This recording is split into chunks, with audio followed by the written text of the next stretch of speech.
Нема нови хоспитализирани со ковид во последното деноноќие, ниту притисок во болниците.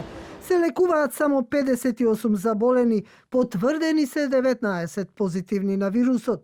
Доколку трендот продолжи, по 15 јуни може да се очекува намалување на мерките, укинување на полицискиот час и нови препораки за организирање на настани, најави денеска министерот за здравство Венко Филипче.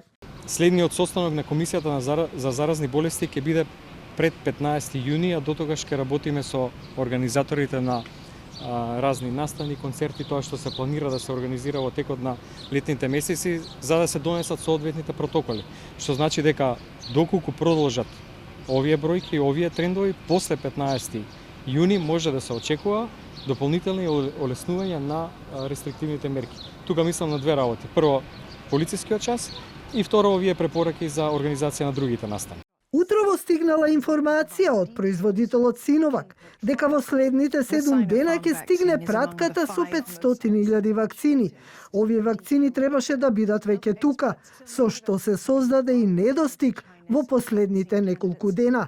Филипче се надева дека до крајот на месецот, кога ќе се вакцинираат сите пријавени, ќе може да се вакцинира секој слободно, без закажување.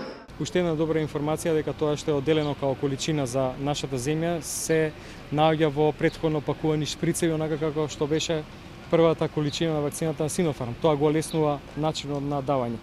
Така да еве, тоа е добра вест.